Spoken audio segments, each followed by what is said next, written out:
Okay, so going down the panel, starting at Miss Jessica, I want you to give us your favorite scene, but not one of your own.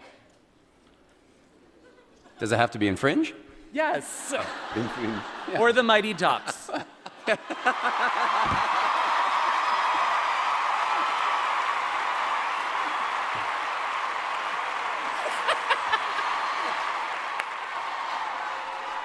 I don't think I've had that in about 15 years. No, my God, 20. Oh my God, 20 years. Yeah. Wow. Okay, I have a couple, so I'll be very brief. My first favorite scene is when Walter is at the phone booth and he can't remember the number to get in touch with Peter. That was one of the most touching scenes I've ever seen in television.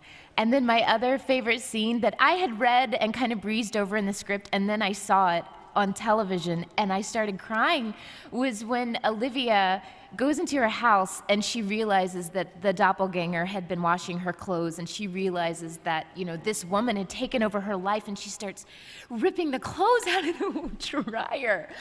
And it was so heartbreaking because I'm never going to experience that, obviously, you know, to have someone take over your life that way, but it was just played with such subtlety and beauty. It's such a testament to how talented Anna is. You got tears. As an actress. I'm getting so emotional right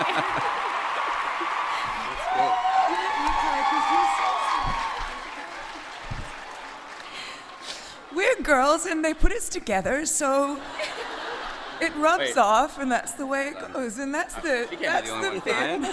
Seriously, this is just such a gorgeous cast of people, and I've learned so much just watching them. So anyway, But that's the bit that TV teaches you. It's not necessarily your character, is that you get to watch these people all the time, and you get to watch them do, you know, like a lot of the procedural stuff, and just on Jessica, one of the, you know, finally, last year, there was like an episode that was completely about Astrid, which we had all been hoping and waiting and waiting and waiting for. And we had been waiting for so long for that. And Jessica comes in with you know, in her outfit. Oh, how pathetic! Oh my God! Oh my God. Jessica comes in, and we're all there ready to do it, and the crew is all there, and it was silent. And our set's loud, and it was so silent, and the respect and the care and the love that was given that's the bit, because we get to work together, and watching you do that was just, but not even on screen, watching that in the room was just so special, and we were all there that day. That was one of the most magic moments I think we have had in the last 4 years. Sure. Thank you. So thank you. We had to wait a while, but we got it.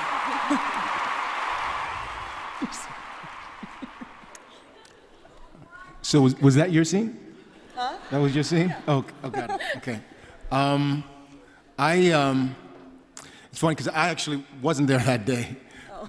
But I mean, no. But the reason I say that is because are you talking about? Don't start me crying.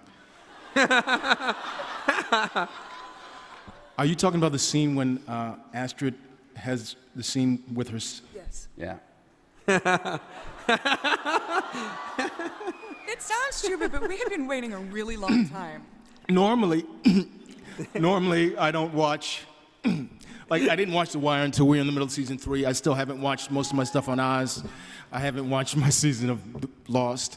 So I haven't watched most of this show, but I watched that episode. And, shit. We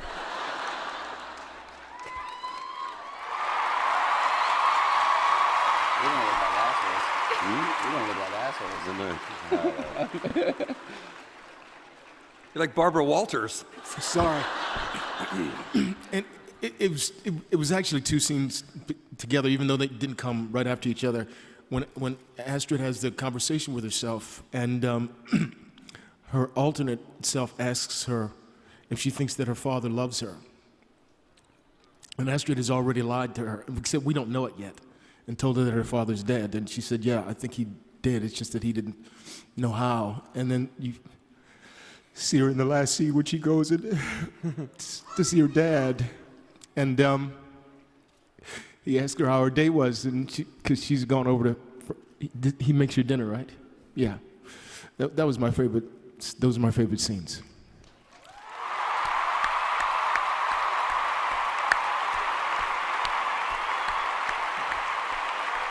So you can't go out and tell anybody this happened. I too am sensitive.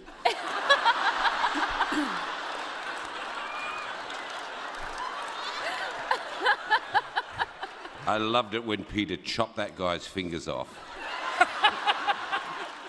Standalone for me. And I think there was one episode in the first season where Olivia shot 17 men in one scene. I love that. What can you say? Look, those scenes I'm talking about were some of the most beautiful stuff we ever done, but I'm not going to cry. I'm not going to cry. Your turn.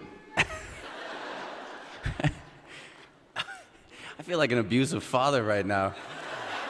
I apologize, I don't have tears for you guys.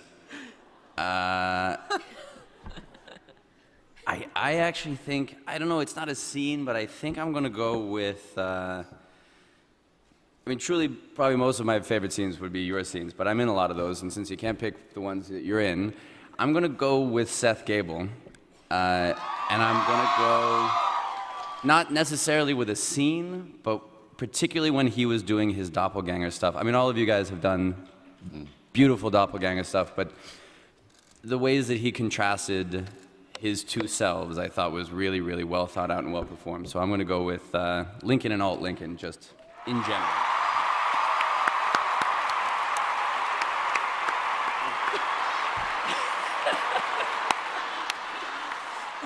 I swore I wasn't going to cry today. What about the scene where the worms came out of the guy's Yeah, guts? but I'm in it. I'm in it. I can't say that. I mean, truly, the grossest thing. Okay, so I can give you two, but I'm in those scenes. The two times I've nearly lost my lunch on Fringe. Let's go with a different bodily function.